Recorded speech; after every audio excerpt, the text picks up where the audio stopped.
أعوذ بالله من الشيطان الرجيم. بسم الله الرحمن الرحيم. الحمد لله رب العالمين، الرحمن الرحيم، مالك يوم الدين.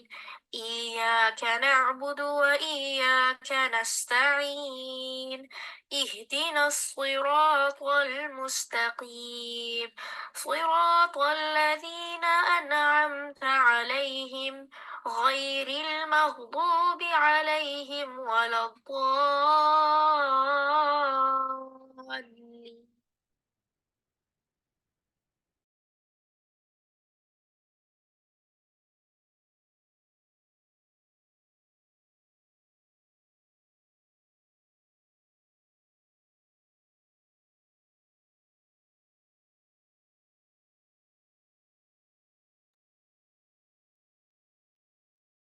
أعوذ بالله من الشیطان الرجیم بسم اللہ الرحمن الرحیم السلام علیکم ورحمۃ اللہ وبرکاتہ۔ امید ہے آپ ساری بہنیں خیریت سے ہوں گے۔ اللہ سبحانہ و تعالیٰ ہم سب کو عافیت میں، خیر میں، ایمان کی بہترین حالت میں رکھے اور ان اعمال کی اللہ تعالیٰ توفیق دے جس سے اللہ تعالیٰ راضی ہوں اور جو اللہ تعالیٰ کو پسند آ جائے۔ نحمدہ و نصلی علی رسولہ الکریم، اما بعد فاعوذ باللہ من الشیطان الرجیم بسم اللہ الرحمن الرحیم۔ رب اشرح لي صدري ويسر لي أمري واحلل عقدة من لساني يفقهوا قولي ربنا زدنا علما اللهم فقهنا في الدين اللهم إنا نسألك علما نافعا وعملا متقبلا ورزقا طيبا اللهم انفعنا بما علمتنا وعلمنا ما ينفعنا وزدنا علما اللهم وفقنا لما تحب وترضى اللهم صل وسلم على نبينا محمد وبارك وسلم۔ الحمدللہ، آنے سے پہلے آپ سب نے اپنی نیتوں کو اپنے رب کے لیے خالص کیا ہوگا۔ اللہم اجعل عملی کلہ صالحا واجعلہ لوجہک خالصا ولا تجعل لأحد فیہ شیئا۔ انشاءاللہ آج ہمارا ڈے 8 ہے اور ہم سورہ النحل کی آیت نمبر 90 کریں گے۔ بہت ہی خوبصورت، بہت ہی جامع آیت ہے جس میں اللہ سبحانہ و تعالیٰ فرماتے ہیں ان اللہ یأمر بالعدل والاحسان وایتاء ذی القربى وینہی عن الفحشاء والمنکر والبغی یعظکم لعلکم تذکرون۔